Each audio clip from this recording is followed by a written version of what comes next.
हाँ dear students, आज से डीजी का फिर से मैं नया लेक्चर स्टार्ट कर रहा हूँ। तो डीजी में मैंने शुरुआत तो किया था, लेकिन उसके बाद कोई वीडियो मैंने अपलोड नहीं किया। तो आज से अब ये सीरीज फिर से स्टार्ट हो रही है, तो आप लोग इसको देखिए और टॉपिक वाइज एक तरफ से आपको इसमें पढ़ाया जाएगा। तो हेडिंग है टेंजेंट टू ए कर्व। कोई भी अगर कर्व है तो उसके अलांग यूनिट टेंजेंट वेक्टर या unit vector along the tangent निकालते कैसे हैं। तो एक अच्छा सा डेरिवेशन है और ये कह लीजिए कि स्पेस कर्व की यहीं से स्टार्टिंग होती है। कोई भी स्पेस कर्व के किसी पॉइंट पर टेंजेंट के अलांग यूनिट वेक्टर क्या होता है, क्या वैल्यू इसकी होती है, वही आपको जानना है। तो इसे मान लेते हैं कि यही आपके पास एक कर्व है। अब कर्व का इक्वेशन दो तरीके से दिया रहता है, या तो पैरामीटर यस होगा या तो पैरामीटर टी होगा। तो फिलहाल हम लोग यस में पढ़ते हैं, टी में भी मिलेगा तो हम लोग यस और टी में रिलेशन निकाल लेंगे, उसको कन्वर्ट कर सकते हैं। तो आपके पास एक कर्व आपको दे दिया, मान लेते हैं कि सी।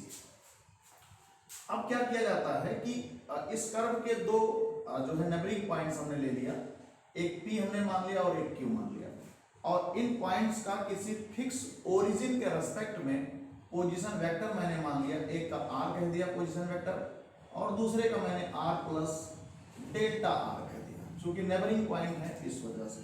यहाँ पर पी और यहाँ पर क्यू, ये हो गया। आप जानते हैं कि अगर हम इस P को Q से मिलाएंगे तो ये जो होता है ये दो तरीके से मिलाया जाता है। एक होता है कार्ड PQ और दूसरा होता है आर्ग PQ। तो फिलहाल ये तो आपका कार्ड PQ हो गया। मान लेते हैं इस कर्व पे एक फिक्स पॉइंट कैपिटल A है। अब जितना इसमें कंसिडरेशन है सुन लीजिए ध्यान से। इस प्रकार है कि A से लेकर P तक की जो आर्क लेंथ है वो S है, S, और जो P से लेकर Q तक की आर्क लेंथ है वो डेल्टा S है। इसका मतलब A से लेकर Q तक की S प्लस डेल्टा S हो गई। अब इतना तो इसमें फिगर में हो गया। हमें क्या निकालना है? हमें निकालना है unit vector along the tangent. आप जानते हैं टेंजेंट की अगर बात होती है तो टेंजेंट के लिए सबसे पहले कार्ड बनती है। तो यही जो PQ नाम की कार्ड है, यही पॉइंट P पर टेंजेंट हो जाती है। लेकिन कब होती है? जब Q पॉइंट P की तरफ अलोंग द कर्व टेंड होता है। यानी Q पॉइंट अगर आप सोचो कि यहां आ गया तो ये कार्ड आपकी ऐसे हो जाती, यहां आ गया तो कार्ड ऐसे हो जाती। तो अगर जब ये Q पॉइंट P के एकदम नेबरिंग पहुंच जाएगा, एकदम करीब हो जाएगा, तो यही जो कार्ड PQ है यही ऐसे टेंजेंट बन जाती है P पॉइंट पर। और इसी टेंजेंट के अलोंग हमें निकालना है यूनिट वेक्टर, यानी इस टेंजेंट के अलोंग यूनिट वेक्टर क्या होगा। तो देखिए इसका डेरिवेशन हम लोग समझते हैं। इसमें कुछ खास नहीं है। सबसे पहले यही कह देते हैं let P and Q be two neighbouring points. मान लेते हैं कि दो नेबरिंग पॉइंट्स हैं, neighbouring points on a curve capital C मान लेते हैं। पोजीशन वेक्टर भी जोड़ दीजिए विद पोजीशन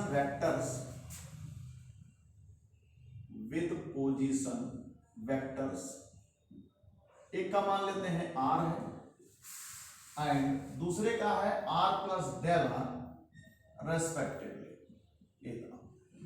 अब जितना फिगर में हम लोगों ने ड्रा किया है वही आपको लिख देना है। Let A be a fixed point, जहां से हम लोग आर्क लेंथ मेजर करते हैं उस पॉइंट को हमने A कह दिया, फिक्स पॉइंट है ऑन कैपिटल C पर है, सच दैट कि A से P तक की जो आर्क लेंथ है वो S है, A से लेकर Q तक की जो आर्क लेंथ है वो S प्लस डेल्टा S है। इसका ये मतलब है कि P से Q तक की जो आर्क लेंथ है वो डेल्टा S है। यहां तक क्लियर होगा। अब बात करते हैं, हमें निकालना है यूनिट वेक्टर अलोंग टेंजेंट। तो सबसे पहले बात करते हैं वेक्टर PQ की। तो वेक्टर PQ यानी कि कार्ड के अलोंग वेक्टर पहले निकालेंगे। तो वेक्टर PQ बराबर कितने के होगा ये आपको पता है पोजीशन वेक्टर से, OQ माइनस OP। तो OQ कितना हो जाएगा भाई? ये है R plus del R minus R। तो ये तो कैंसिल हो गया, कुल मिलाकर आपको मिल गया डेल्टा R। यहां तक। अब पहले हम क्या करेंगे? पहले हम इस कार्ड के अलांग यूनिट वेक्टर निकालेंगे, और जब उस पॉइंट Q को P पर टेंड करेंगे तो वही कार्ड ही क्या हो जाएगी? पॉइंट पी पर टेंजेंट में टेंड हो जाएगी और उसके अलावा यूनिट वेक्टर निकल आएगा। तो देखते हैं, आगे देखते हैं कैसे होता है।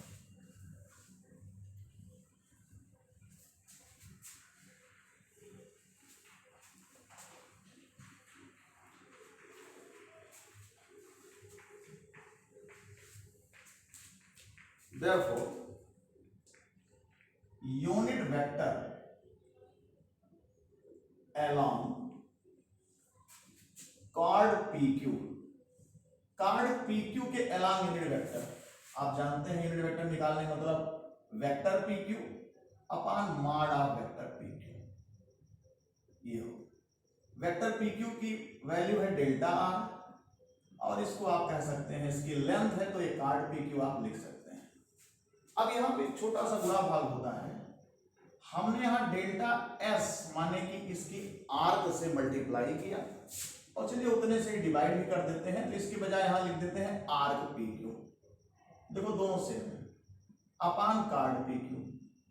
अच्छा, ऐसा करते क्यों है, जरूरत क्या है? जरूरत यह है कि जब क्यू पॉइंट पी पर टेंड होता है, तो जब क्यू पी के एकदम नजदीक आ जाता है तो आर्क कार्ड सेम हो जाती है, तो दोनों का रेशियो जो है 1 हो जाता है। बस इतना ही रीजन है। तो यहां पर बस केवल इतना लिखा जाएगा कि when Q tends to P, Q जब P की तरफ टेंड होगा, the chord PQ tend to, अब इसकी जरूरत तो है नहीं फिगर की,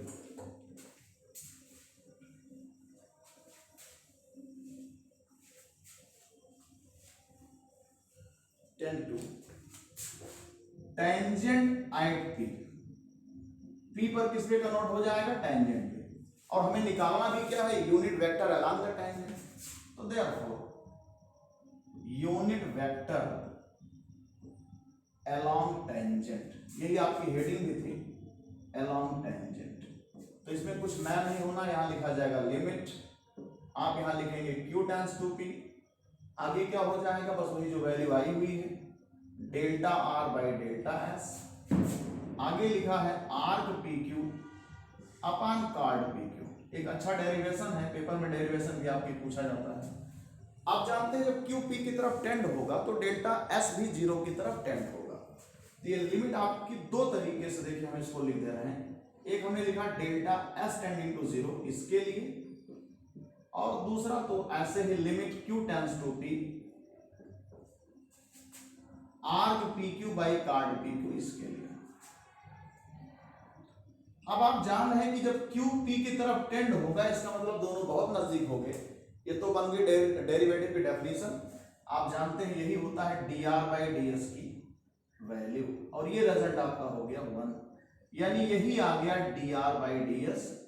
अगर आपने पिछला लेक्चर देखा होगा इस पर, जो मैंने वैसे ही केवल इंट्रोडक्शन दिया था, तो उसमें मैंने बताया था अगर r का डिफरेंशिएशन यस के रिस्पेक्ट में करेंगे तो उसको डैश से डिनोट करते हैं, यानी हम इसको लिख सकते हैं r डैश, बस ये होता है। आखिरी इसमें लाइन ये आती है, जो यूनिट वेक्टर अलोंग टेंजेंट होता है उसका स्टैंडर्ड नोटेशन होता है, वो नोटेशन होता है टी कैप। आप कहेंगे unit vector along tangent is denoted by, इसका नोटेशन होता है टी कैप, स्टैंडर्ड है, इसका मतलब टी कैप इक्वल टू क्या हो जाएगा, dr बाई ds को, और चाहे इसी को r डैश कह दो। यही होता है आपका unit vector along the tangent, और इस आर्टिकल में बस इतना ही। बाकी नेक्स्ट आर्टिकल नेक्स्ट वीडियो में आएगा, तब तक के लिए बहुत बहुत धन्यवाद।